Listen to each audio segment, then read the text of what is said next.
Ease शब्द होता है, EASE।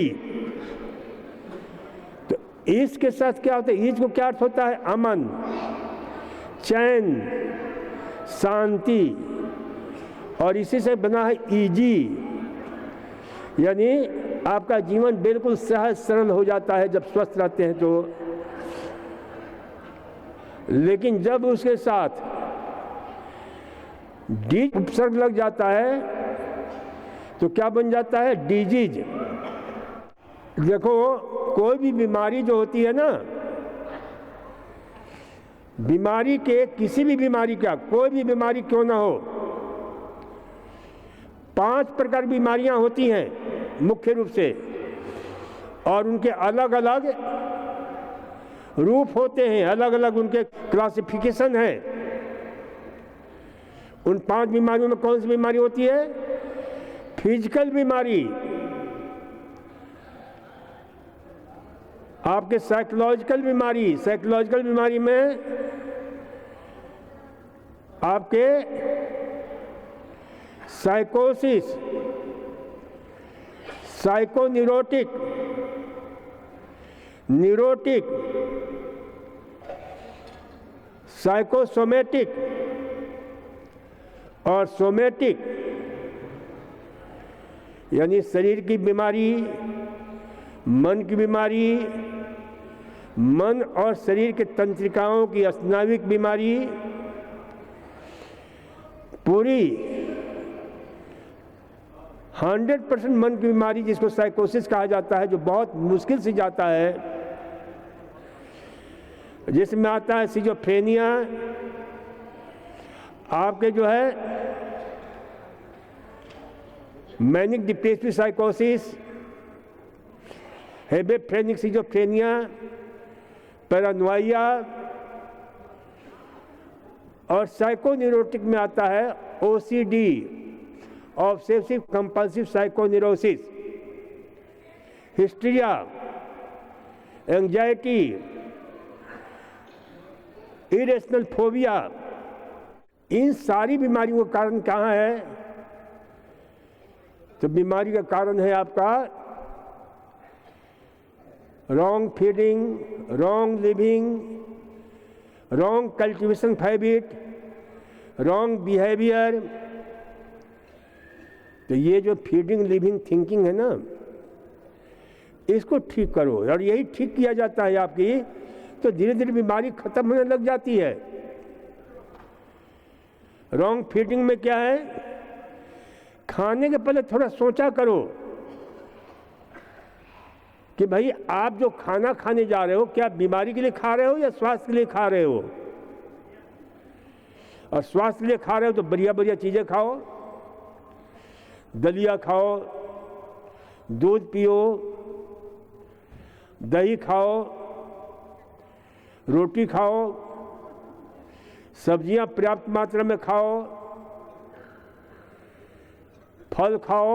ये जो ना सही भोजन होता है, क्योंकि ये भोजन ही दवा है। इस भोजन में आप आश्चर्य करोगे कि एक सब्जी ले लो कोई भी, जैसे गाजर ले लो, एक गाजर में एक जापानी वैज्ञानिक ने खोज किया कि 900 से लेकर 1100 प्रकार के जो ना स्वास्थ्य को समृद्ध करने वाला, यानी कोई ऐसा शरीर का अंग नहीं है जिससे शरीर स्वस्थ ना हो, जिसमें जो है इतने बहुमूल्य तत्व होते हैं जिनका नाम ही लो तो घंटों लग जाते हैं। Alpha carotene, beta carotene, beta carotene, zeaxanthin, lycopene, lutein, xanthophyll, एक से बढ़कर एक। इसी प्रकार से आप लौकी लेते हो, खीरा लेते हो, टमाटर लेते हो। अब टमाटर का एक बता दूं कि पुरुषों में एक बीमारी होती है 50 साल के बाद प्रायः, जिनको क्या बोलते हैं? प्रोस्टेट ग्लैंड की इनलार्जमेंट, प्रोस्टेट ग्लैंड का बढ़ जाना, प्रोस्टेट ग्लैंड के PSA का बढ़ना है। तो ये बहुत सही, और एक छोटा सा जो ना प्रयोग आप करते हो तो ये सारे होगा ही नहीं। रोज जो है ना, इनके लिए क्या करना चाहिए, ऐसे लोगों को शुरू से ही एक प्रयोग करना चाहिए। जैसे मैं 25 साल से कर रहा हूं वो प्रयोग क्या है भाई, तो 4 टमाटर उबाल कर खाया करो। ये हमारा रोज का सुबह का आहार होता है, क्योंकि टमाटर में लाइकोपिन एक तत्व होता है, जो उसका लाल रंग है ना, वो बहुत जबरदस्त है, जो आपको प्रोस्टेट नहीं होने देगा। और जो लोग बंबई, कलकत्ता, दिल्ली और अन्य शहरों में रहने के लिए भी सख्त हैं, जहां पर पोल्यूशन बहुत जबरदस्त है, कि दुनिया का सबसे खतरनाक शहर है दिल्ली, जहां पर विश्व से सबसे ज्यादा पोल्यूशन है। जो वहां का पोल्यूशन की मात्रा होनी चाहिए, कितनी होनी चाहिए, 2.5 pm पार्टिकुलेट मैटर, और वो कितना पहुंच जाता है, 300, 400, कभी 250 से कम आता ही नहीं है। और उसमें क्या होता है, cadmium, chromium, lead, mercury, arsenic, ये क्या है, मेटालिक टॉक्सिसिटी पैदा करने वाले हैं। तो उससे मुक्त होने के लिए मैंने काफी रिसर्च की है, काफी खोज की है। हमारी खोज कैसे होती है, तो विश्व के, मैंने कहा ना, पूरे विश्व के प्रतिदिन 2.5 घंटा मैं रिसर्च पेपर पढ़ता हूं, और उसमें से जो आपके लिए उपयोगी होता है उनके लिए मैं बताता हूं कि भाई कैसे क्या करना चाहिए। एक डॉक्टर ने, डॉक्टर जॉर्ज टॉस्कॉट, ब्रिटेन का, उसने खोज किया कि जो लोग ऐसे शहर में रहते हैं ना, उनके लिए बहुत अद्भुत है ये टमाटर। टमाटर उबाल कर खाते हो तो यही लाइकोपिन आपके शरीर से उन जहरों को कान पकड़ करके निकाल बाहर करता है, अच्छी तरह से निकाल बाहर करता है, डिटॉक्सिफाई करता है। लेकिन वो टमाटर कैसे खाना चाहिए, तो उबाल कर खाना चाहिए, क्योंकि ये सारा काम कौन करता है, वही लाइकोपिन, जो उसका रंग है लाल रंग। तो ये ध्यान रखो, उबाल कर क्यों खाना चाहिए, क्योंकि जब आप वैसे खाते हो तो उसमें बहुत सारे विटामिन मिल जाते हैं, उबालने से विटामिन वगैरह नष्ट हो जाते हैं। लेकिन इस पर भी एक वैज्ञानिक, कार्नेल विश्वविद्यालय, अमेरिका के एक वैज्ञानिक रूई ह्यू ली यू, उसने खोज किया कि भाई जब उबालते हो, और देखना उबालने का तरीका भी समझ लो कैसे उबालना है, बहुत धीरे धीरे मंद आंच पर उबालना है, ताकि जो है ना, उसमें जो है ना, टमाटर में क्या है, या किसी भी आहार में जो फाइबर्स होते हैं ना, तो फाइबर्स के साथ उसे लाइकोपिन का बहुत गहरा रिश्ता है। वो छूटता नहीं है, टूटता नहीं है, बड़ी मुश्किल से टूटता है। आप कच्चा टमाटर खाते हो तो वो रिश्ता टूटता नहीं है, उस शरीर में वो वैसे ही निकल जाता है शरीर से। लेकिन जब उबालते हो तो क्या होता है, वो रिश्ता टूट जाता है। तो शरीर जो है ना, उसे अच्छी तरह से एब्जॉर्ब कर लेता है, एसिमुलेट कर लेता है, और उसके सिमुलेशन, एब्जॉर्प्शन से फिर आपके जो है ना, ये जो मेटालिक टॉक्सिसिटी है, उनसे जाकर के यही लाइकोपिन बॉन्ड बनाता है, गहरा रिश्ता पैदा करता है, और फिर इसे जो ना, उन्हें कान पकड़ कर निकाल बाहर करता है। तो ये जो है ना, कैडमियम, जो मेटालिक टॉक्सिसिटी होती है, जो 5 से 1 बीमारियों का कारण है, जितने प्रकार के कैंसर है, उसमें मेटालिक टॉक्सिसिटी का बहुत बड़ा रोल होता है, और बहुत सारी बीमारियां। तो ये ध्यान रखो कि आप थोड़ा सा यहाँ रहो, समझो और करोगे तो मस्ती से जियोगे। देखो हमारा आयुर्वेद का सूत्र है, महान आयुर्वेदज्ञ विश्व के माने हुए आज से करीब 5000 साल पहले आयुर्वेद के 3 महान वैज्ञानिक माने जाते हैं, चरक, वाग्भट और सुश्रुत, जो आयुर्वेद की आधारशिला के पिलर हैं। तो उनका एक सूत्र है, दोषा एव ही सर्वेषाम रोगानाम कारणम। सभी रोगों का कारण क्या है? Accumulation of toxic matter, morbid matter, poisonous matter, foreign matter, toxins in the system of the body. यानी आपके शरीर में इस विकार का, इस गंदगी का जमा हो जाना सभी रोग का कारण है। और चरक हुए हैं वह भी उसी जमाने के। ये 3 महान यानी विश्व के माने हुए आयुर्वैज्ञानिक, मेडिकल साइंस की आधारशिला के प्रवर्तक वाग्भट, सुश्रुत एंड चरक। तो मैं चरक का एक सूत्र बता रहा हूं जिन्होंने लिखा है, दोषा एव ही सर्वेषाम रोगानाम कारणम। ये तो वाग्भट का है। और वो आगे कहते हैं, रोगानाम निदानम कुपितामला। यानी सारे रोग का निदान क्या है कि आपके शरीर में जो कचरा जमा हो जाता है ना, गंदगी, टॉक्सिक मैटर, मॉर्बिड मैटर, वो सड़ता है, कुपित होता है। और फिर वो क्या करता है, कुपिता नाम ही दोषा नाम शरीरे परिधावतम यत्र सगा खवई गुनियाद व्याधि स्वस्थ उपजायते। ये शरीर में जो जहर जमा हो गया है, ये खून के साथ मिल जाता है, और जहाँ जहाँ वो जाता है, जो अंग कमजोर है वहाँ जाकर जमा होता है और उस रोग को पैदा करता है। और उस रोग को आप दवा से दबाते हो तो दूसरा रोग पैदा हो जाता है,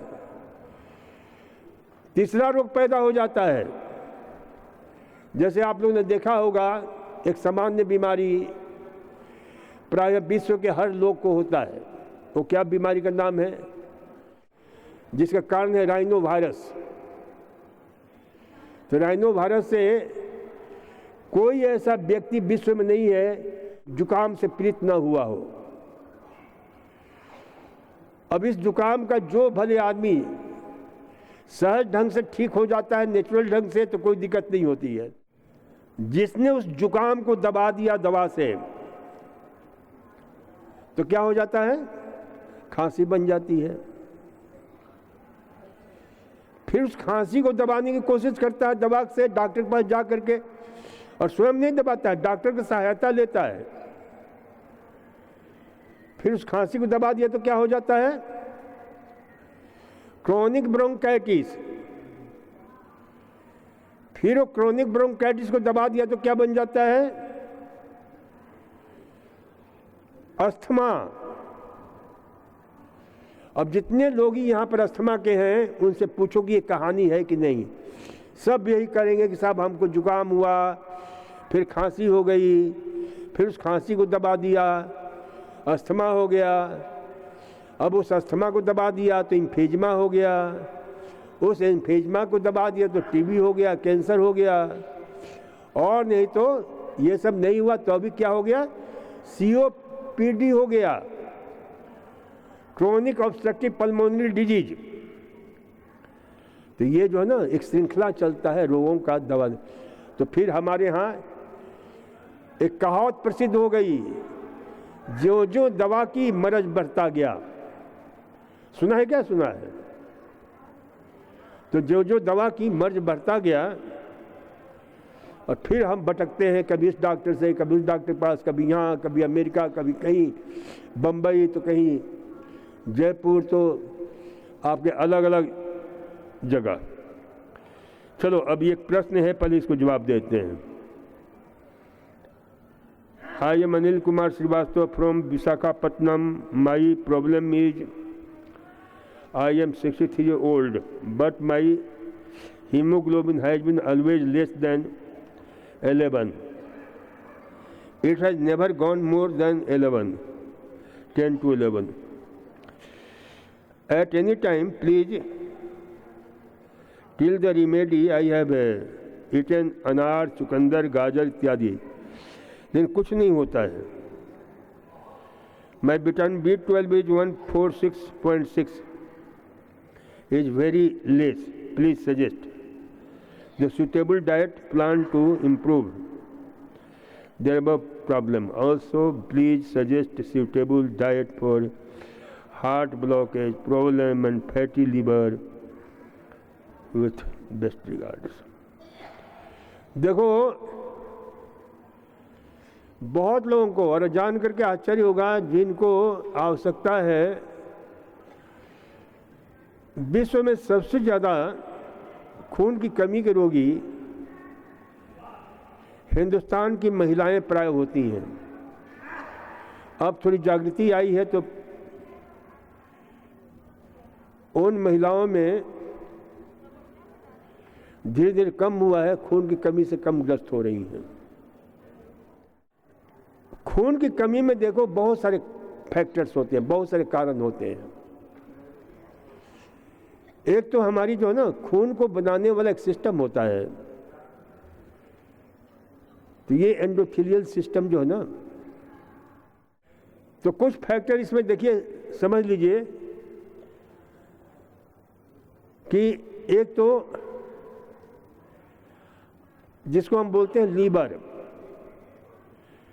स्प्लीन, किडनी और बोन मैरो, सबसे महत्वपूर्ण बोन मैरो. ये 3-4 अंग हैं जो खून को बनाने में इनकी बहुत बड़ी भूमिका होती है. और खून जो हमारा कितना, खास करके जो खून की कमी का कारण होता है आरबीसी, और उसके अंदर लाल जो पिगमेंट होता है उसको क्या बोलते हैं, हीमोग्लोबिन. और हीमोग्लोबिन काहे से बनता है, हीम बोलते हैं लोहे को, और ग्लोबिन क्या है, प्रोटीन है. तो प्रोटीन और हीम, लोहा, और इनको बनाने में सहायता करते हैं फोलेट, फॉलिक एसिड, आपके विटामिन B12, आपके जो है विटामिन सी. तो ये जो है बहुत बड़ी भूमिका निभाते हैं ये सारा मिल करके, तब खून का निर्माण होता है आपके लीवर, स्प्लीन और बोन मैरो की सहायता से. तो ये तीनों अंग जो है ना बहुत अच्छे होना चाहिए ऐसे लोगों के लिए. लीवर बहुत अच्छा होना चाहिए, स्प्लीन बहुत अच्छा होना चाहिए, और बोन मैरो, हड्डियां बहुत मजबूत होनी चाहिए. ये तीनों अंग यदि मजबूत हैं तो आपका खून बहुत शानदार, ताज़ा, फ्रेश बनता है. लेकिन इसके लिए ऐसे आहार भी खाना चाहिए जो फ्रेश हो. देखो, मैंने कहा कि विश्व में सर्वाधिक है खून की कमी के रोगी हिंदुस्तान में हैं. इसीलिए मेरी एक पुस्तक है खून की कमी की प्राकृतिक चिकित्सा, रक्ताल्पता की प्राकृतिक चिकित्सा, और उसे ministry of health, government of India ने प्रथम पुरस्कार से पुरस्कृत किया हुआ है. तो ये जो है प्रथम पुरस्कार मिला हुआ है उसको. और यहाँ मार्केट में, बल्कि यहाँ हमारे जो शॉप है वहाँ पर उपलब्ध है. तो उसमें हमने विस्तार से सारी चीज़ें दी हुई है, क्योंकि इसमें मन का भी बहुत बड़ा रोल होता है, मन की बहुत बड़ी भूमिका होती है. एक चैप्टर हमने उसमें दिया है. कुछ सरल आसन दिए हैं. तो ये ध्यान रखो कि इसको ठीक करने के लिए कुछ विशेष प्रकार के आहार बहुत जरूरी है जिनको खून की कमी है. और उसमें जो है पालक है, टमाटर, चुकंदर, गाजर और आंवला, ये मिला कर लीजिए। एसिडिक ये होना चाहिए। देखो, अच्छा दूसरी बात एक और समझ लो कि खाना खाने के बाद बहुत लोगों की आदत होती है चाय पीने की, कॉफ़ी पीने की। तो चाय में जो टैनिन होता है वह बिल्कुल खून की कमी पैदा करता है, क्योंकि आयरन को शरीर में एब्जॉर्ब नहीं होने देता है। लेकिन वही ठीक उल्टा होता है कि यदि आप खाना खाने के बाद, सुन लीजिए, जिनके शरीर में कैल्शियम की कमी है, आयरन की कमी है, लोहे की कमी है, खून की कमी है, उनके एक छोटा सा प्रयोग करना चाहिए। खाना खाने के बाद थोड़ा सा गुनगुना पानी, ज़्यादा गर्म नहीं, थोड़ा सा गुनगुना पानी में थोड़ा सा नींबू निचोड़ करके पीना चाहिए।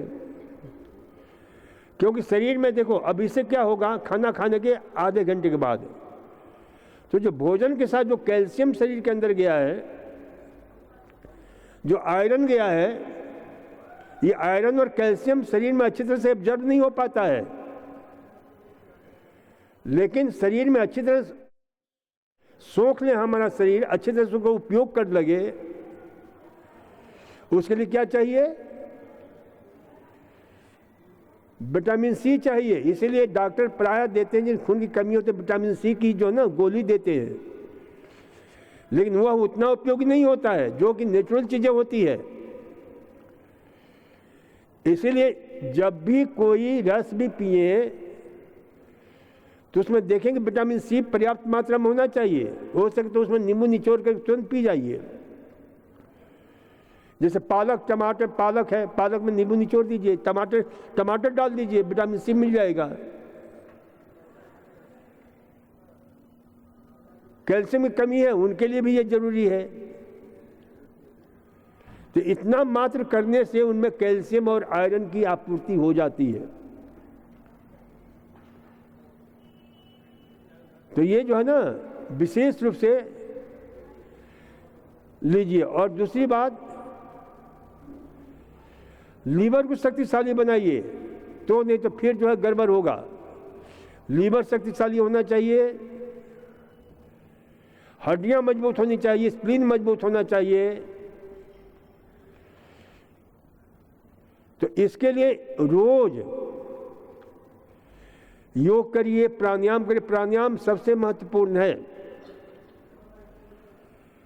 क्योंकि यही प्राणायाम हीमोग्लोबिन के साथ मिल करके आपके अंदर ऊर्जा से भर देता है। विटामिन B12 के लिए हमने बताया था कि भाई देखो,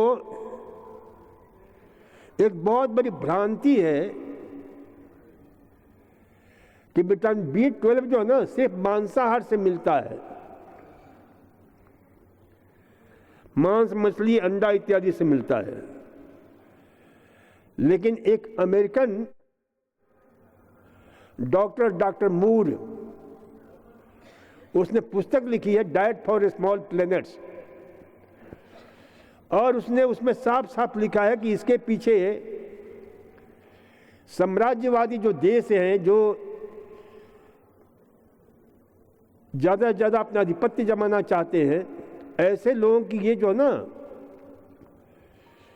मूर्खतापूर्ण जो है, बहुत सारी बातें उसने लिखी है कि प्रोटीन जो है मांसाहार का होता है, सबसे बढ़िया मांसाहार का प्रोटीन होता है। और प्रोटीन भी जरूरी है खून बढ़ाने के लिए, विटामिन B12 भी जरूरी है। लेकिन उस वैज्ञानिक ने और एक और वैज्ञानिक डॉक्टर कोलिंस कॉस, इन लोगों ने खोज किया कि नहीं, आप ऐसा कोई जरूरी नहीं है, क्योंकि ये सिर्फ जो है ना आपके जो है इसके पीछे साम्राज्यवाद के विस्तार की बू है कि वह जो विटामिन B12 है हम शाकाहार से प्राप्त कर सकते हैं। कोलिंस कॉस ने कहा कि शाकाहार से कैसे प्राप्त करेंगे? तो दो आहार हैं, एक है मूंग और एक है मसूर। तो ये दोनों आहार अपने यहाँ खूब मिलता है, मूंग भी मिलता है, मसूर भी मिलता है, लेकिन उसका दाल खाएंगे तो कोई फायदा नहीं होने वाला है इस दृष्टि से, खून को बढ़ाने की दृष्टि से, बल्कि उसको स्प्राउट करके खाएंगे तो उसमें जो है हमें जितना चाहिए अबाउट 1 माइक्रोग्राम विटामिन B12 चाहिए, वो हमें 50-50 ग्राम मूंग और मसूर हम दिन भर में यानी 25-25 ग्राम लेकर के और उसे उगा करके स्प्राउट करके खूब बढ़िया उसमें नींबू वगैरह डाल करके स्वादिष्ट बना करके, उसमें जो है नमक है, हरी मिर्ची है, प्याज है, खूब चबा चबा खाएंगे। चबाना बहुत जरूरी है, बिना चबाए खाएंगे तो कोई फायदा नहीं होगा। और जिनके दांत नहीं है उनको क्या करना चाहिए, पीस करके खाओ, मिक्सी में अच्छी तरह से स्मूदी बना लो और खाओ, बहुत स्वादिष्ट लगेगा। तो इस प्रकार की चीजें लीजिए। दूसरी बात जो है ना, इनके सिमुलेशन के लिए बहुत जरूरी है, मैंने कहा कि विटामिन डी की भी आवश्यकता होती है इसमें। तो थोड़ा सा रोज आधे पौन घंटे धूप में कैसे भी सेवन करो आप, सुबह करो, शाम को करो, दोपहर में, कैसे भी आधा पौन घंटा पानी पीने के बाद जो है ना धूप में बैठा करो, पानी अवश्य पिया करो, नहीं तो डिहाइड्रेशन हो करके सिर दर्द होगा, चक्कर आ सकता है, तो इसका सावधानी रखो।